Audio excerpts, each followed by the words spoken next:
Hey coucou, ça va bien? Aujourd'hui je voudrais parler d'un livre que j'ai lu il y a très longtemps et qui m'a beaucoup marqué en fait, qui m'a beaucoup changé. Attends, je suis pas droite.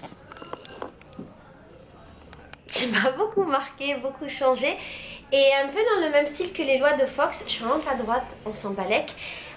J'ai envie de te lire un passage et échanger avec toi. Donc c'est pas très préparé, c'est juste comme ça, je vais voir un passage qui me parle ou pas.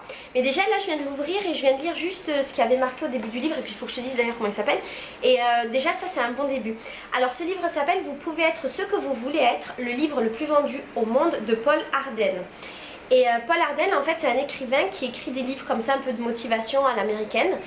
Et, euh, et alors ils disent c'est un guide concis pour tirer le meilleur de soi-même, une bible de poche qui permettra aux timides talentueux de penser l'impensable et de rendre possible l'impossible. Après plusieurs décennies dans les hautes sphères de la publicité, l'un des secteurs les plus concurrentiels au monde, Paul Arden traite ici des questions aussi diverses que les avantages du licenciement et l'intérêt d'avoir tort. Il apporte des réponses originales et logiques à des questions quotidiennes. Beaucoup peuvent apparaître comme des évidences, mais toutes les questions ont l'air simples quand on connaît la réponse. Que vous soyez jeune diplômé, travailleur indépendant ou directeur général, ce livre vous apportera une aide inestimable si vous avez de l'ambition de réussir. Alors vu comme ça, on dirait que c'est un livre qui parle d'entrepreneuriat et de ce monde-là de la publicité.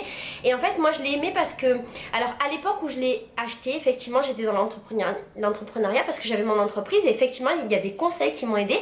Mais je l'ai relu plein de fois dans ma vie à plein de moments et je me suis rendu compte que ça allait au-delà de l'entrepreneuriat et qu'on pouvait un petit peu prendre les choses à notre compte et les réinterpréter pour la vie du quotidien et pour les challenges un petit peu du quotidien. Donc comme le livre Les lois de Fox dont je parle sur la chaîne, j'aimerais bien t'en parler et je me dis que peut-être il y a des textes, des passages de ce livre qui vont résonner pour toi. Dis-moi, résonner en toi. Et alors je l'ai ouvert là parce que ça faisait très longtemps que je ne l'avais pas lu. Et voilà, je l'ai pris en me disant je vais en parler mais sans l'avoir ouvert avant. Et je vais te lire en fait les premiers mots qui sont écrits sur le livre et puis on va en parler, même si en vrai je vais être la seule à parler, mais toi aussi parle-en dans ta tête. Alors, il y a marqué: la plupart des gens riches et puissants ne sont pas particulièrement doués, sympathiques, cultivés ou beaux. Ils deviennent riches et puissants parce qu'ils veulent être riches et puissants. Savoir où vous voulez aller, qui vous voulez devenir, c'est votre meilleur atout. Sans but, il est difficile de marquer des points. Juste ça, en fait, ça place le décor et je pense que je suis plutôt d'accord avec ce qu'il dit. Ce qu'il dit, c'est qu'en fait, les gens qui ont réussi, c'est pas parce qu'ils avaient un talent particulier. Certains, oui, bien évidemment. S'ils ont réussi, c'est pas parce qu'ils voulaient être riches. C'est pas parce qu'ils avaient un atout de départ, c'est parce qu'ils avaient la volonté de réussir. Et je suis assez d'accord avec ça. Je pense qu'avec la volonté on peut à peu près tout faire. On peut déplacer des montagnes, on n'est pas obligé d'avoir la volonté de justement déplacer des grandes montagnes, mais on peut avoir la volonté de déplacer des petites montagnes du quotidien, des petits trucs. Et on n'a pas forcément la volonté d'être riche et célèbre. Je pense que lui il a une pensée un peu à l'américaine et donc il voit très gros. Moi je vois pas forcément très gros, pardon ça me gratte. Moi je vois pas forcément très gros dans ma vie, je vois des petits challenges et des petits défis et généralement je les réussis.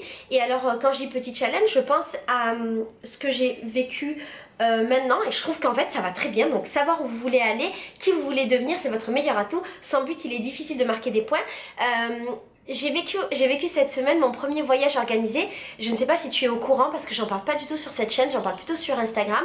Mais il y a quelques mois, en avril dernier, j'ai décidé d'organiser des voyages pour les femmes sur la thématique de la féminité et la sororité. Et donc ce jour-là, j'ai décidé en parlant avec une fille dans une conversation d'organiser un voyage. Et puis en fait, je me suis retrouvée quelques jours plus tard à avoir organisé entièrement un voyage de 10 jours pour 7 femmes. Et j'avais tout organisé de A à Z, des intervenants aux activités, au budget, à comment ça allait se passer, tout. Et puis quand j'ai eu terminé de l'organiser, je l'ai proposé et je me suis retrouvée avec 7 voyages organisés de 9 meufs, donc 63 femmes qui vont passer chez moi. C'est un projet qui est énorme pour beaucoup et qui pour moi a été très facile. Je l'ai organisé en vérité en 48 heures chrono. Et en fait là le voyage s'est terminé. Ça a été une grande réussite pour les filles et pour moi. Et je pense que ce projet, il me montre ce truc que j'ai effectivement, de toujours savoir qui je veux être, où je veux aller. Je suis très claire avec les choses et je me fixe tout le temps des objectifs. Et ils disent sans but il est difficile de marquer des points. Moi j'ai toujours des buts et tu le sais parce que je fais beaucoup de vidéos où je parle de mes objectifs et ben je dis mes objectifs en avance, je les marque et après je dis si j'ai réussi ou pas. Et c'est ce qui me motive et c'est ce qui me fait avancer. Et j'ai pas, même en ayant YouTube et en ayant tout, j'ai pas l'objectif de réussite, mais j'ai un objectif très concret. Tu vois, c'est pas, je veux pas être riche et célèbre, je veux pas être... tu comprends ce que je veux dire? C'est mes objectifs et mes buts sont concrets. Je veux organiser des voyages de femmes et que ça marche, bam, du coup, bam. Comme c'est simple, clair, j'y vais.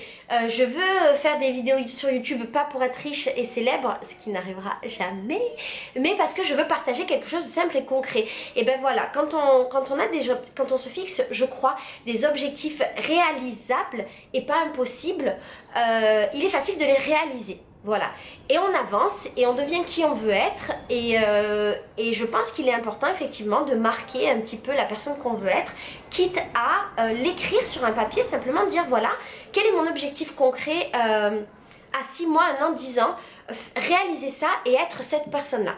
Et déjà juste le premier geste de l'écrire, c'est déjà un premier geste d'avancer dans le projet de qui on veut être, de qu'est-ce qu'on veut faire.